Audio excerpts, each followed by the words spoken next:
Me emër të Allahut, mëshirues dhe përditshtar i madh. Falënderimi qoftë për Perëndin, krijuesit të qiejve dhe tokës, i cili ka bërë engjëjt pejgamber me krah, me nga 2, 3 dhe 4. Ai shton krijimtari çka të doj. Perëndia, me të vërtetë, është i pushtetshëm për çdo gjë. Atë që Perëndia u ka dërguar njerëzve nga mëshira e tij, nuk mund ta pengojë askush, e atë që ai e pengon, askush nuk mundet pas tij ta jap. Ai është i plotfuqishëm dhe i gjithdijshëm. O njerëz, kujtoni dhuntinë e Perëndis juve. A ka ndonjë krijues pos Perëndis, i cili ju furnizon nga qielli dhe toka? S'ka zot tjetër përveç tij, e nga po ja mbani ju. Nëse ata ty o Muhamedi të konsiderojnë gënjeshtar, e me të vërtetë edhe para teje, pejgamberët i kanë konsideruar gënjeshtar, e te Perëndia kthehen të gjitha punë.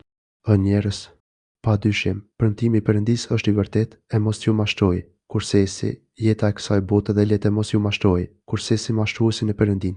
Me të vërtetë, djalli është armik për ju, andaj merreni atë për armik. Ai vetëm i thërret thesarët e vet që të bëhen shok të zjarrit. Për ata që nuk besojnë ka dënim të rënd, e për ata që besojnë dhe punojnë vepra të mira ka falje dhe shpërblim të madh. E vallë, a është ai që ju kanë zbukuruar veprat e tij të keqija dhe i duken ato të mira si ai që është i udhëzuar në rrugë të drejtë. Me të vërtetë, Perëndia shpjen në humbje këtë doj dhe udhëzon në rrugë të drejtë këtë doj.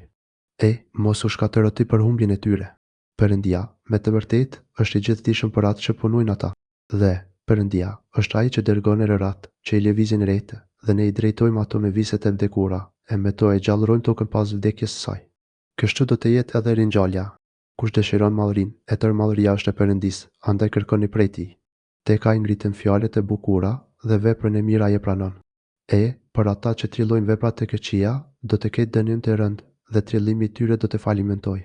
Perëndia u ka krijuar së pari prej dheut, pastaj nga pika e ujit farës, spermës, dhe më në fund u ka bërë çifte me shkuje femër. Dhe asnjë femër nuk mbetet shtatëzën, e as nuk lind pa dijenin e tij. Dhe jeta askujt as nuk zgjatet as nuk shkurtohet që të mos jetë shënuar në libër. Me të vërtetë, kjo për Perëndin është lehtë. As dy detet nuk janë të njëjta. Njëri është i ëmbël dhe i këndshëm, e që uji pijet lehtë, e tjetri është i njëmbët dhe i jetë. Ju shiheni me mishtënjom prej njërit dhe tjetrit dhe prej tyre nxjini histori që i mbani dhe të i sheha nijet se në për të qajnë ujin për të kërkuar nga dhuntit e tij, e që të bëheni falënderues. Ai Perëndia e shpjen natën e zgjat njërën dhe shkurton tjetrën, dhe e ka nështruar diellin dhe hënën, secili lëviz deri në kohën e caktuar. Ky është Perëndia, Zoti juaj. Pushteti është i tij. Ata që jallëroni ju, pos ti, nuk posedojnë as sa lëkura e bërthamës e hurmës. Nëse ju i thërisni ata, thirrjen tuaj ata nuk e dëgjojnë, edhe sikur ta dëgjonin, nuk do t'ju përgjigjeshin. Edhe në ditën e Kiametit, ata do ta mohojnë atë që ja përshkruanin për shok Perëndis. Dhe askush nuk do të informojë ty o Muhamedi ashtu si ai i gjithdijshmi. O njerëz, ju jeni të varfër te Perëndia, nevojtar për çdo gjë. Perëndia s'ka nevojë për asgjë dhe është i denjë për falënderim. Nëse don ai, ju zhduk dhe sjell krijesat e reja. Kjo për Perëndin nuk është vështirë. Dhe asnjë mëkatar nuk do ta bartë mëkatin e tjetrit. Ose i ngarkuari me mëkate, madje i thirruri qoftë edhe i afërt. Ti paralajmëron vetëm ata që i druajnë Zotit të tyre edhe në fshehtësi dhe që bëjnë namazin. Ai që pastrohet nga mëkatet, ai është pastruar për dobit e vet, e kthimi është te Perëndia. Nuk janë kursesi njësoj i verbeti dhe ai që sheh. As errësia dhe drita, as freskia e hijes dhe vapa. As nuk janë kursesi të barabartë, të gjallët dhe të vdekurit. Me të vërtetë, Perëndia bën që të dëgjoj, këtë doj ai, e ti o Muhamedi nuk mund të bësh të dëgjojnë ata që janë në varre. Ti je vetëm paralajmërues. Ne të kemi dërguar ty me të vërtetën, si ariq dhe paralajmërues, e nuk ka pasur asnjë popull që të mos i ketë ardhur paralajmërues.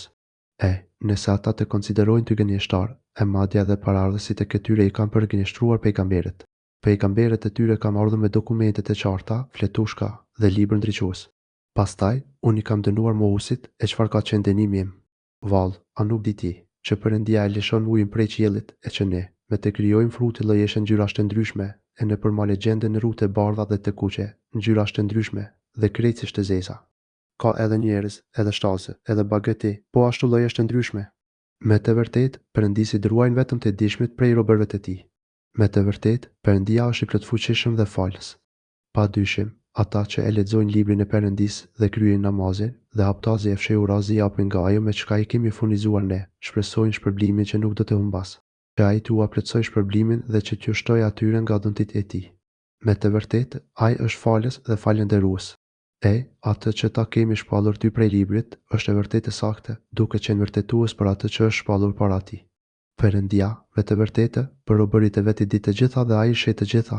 Pastaj, ne u kemi dhënë librin Kur'anin robërve tanë të zgjedhur. Disa prej tyre i kanë bërë dëm vetes duke bërë mëkate, e disa prej tyre janë në rrugët e mesme, e disa prej tyre shkojnë përpara me të mira, me lejen e Perëndisë. Kjo është dhëntie e madhe. Gjenetet e Adnit në të cilën hyn ata, duke u veshur me bylyzyk të arit dhe margaritar, veshja e tyre, në to është prej mendafshi. Dhe thonë ata, falenderojmë Perëndin, i cili ka zhdukur hidhërimin nga ne. Me të vërtetë, Zoti ynë është falës dhe falenderues, i cili me mirësinë e tij na ka shpërë në shtëpinë e banimit të përhershëm, në të cilën nuk do të lodhemi dhe në të cilën në kë do të vraskapitemi. Për ata që nuk besojnë në zgjarisë ktheres, ata nuk do të dënohen me vdekje dhe nuk do të vdesin, dhe as që do t'u lehtësohet dënimin e të. Ja kështu, ne do ta dënojmë çdo mohues. Ata në të do të therasin duke bërtitur, o Zoti ynë, nxjerrna prej zjarrit, do të bëjmë veprat e mira, e jo aso çfarë kemi bërë. Atyre ju thuhet, vallë, a nuk u kemi dhënë në jetë juve, aq sa që të mendohet për të, ai që don të këshillohet, e juve madje u pat ardhur paralajmëruesi.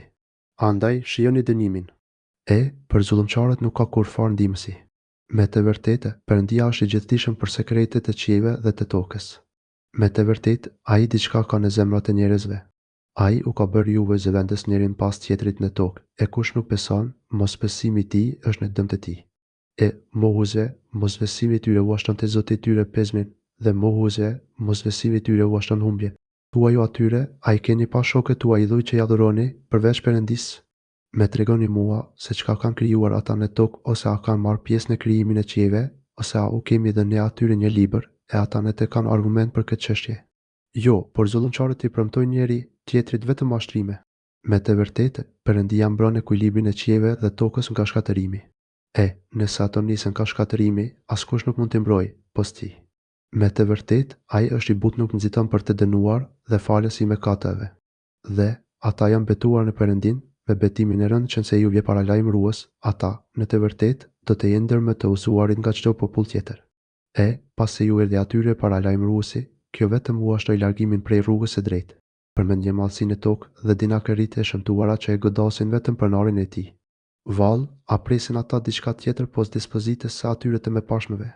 Ti, me të vërtetë, nuk mund të gjesh ndryshim në dispozitën e Perëndisë dhe as që do të gjesh transformim me dispozitën e Perëndisë. Vallë, a nuk kanë udhëtuar ata në përbotët të shohin si ka qenë përfundimi i të mëpashmëve, e të cilët kanë qenë më të fortë se këta. Dhe Perëndisë nuk mund të i shpëtojë asgjë, as në qiell as në tokë. Ai, me të vërtetë, është i gjithdijshëm dhe i pushtetshëm për çdo gjë. Sikur Perëndia t'i dënonte njerëzit sipas veprave të këqija që bëjnë, nuk do të mbetin në sipërfaqen e tokës asgjë të gjallë, por ai shtyn ata deri në afatin e caktuar, dhe kur t'u vjen afati i tyre, Perëndia, me të vërtetë, i sheh mirë robërit e vet.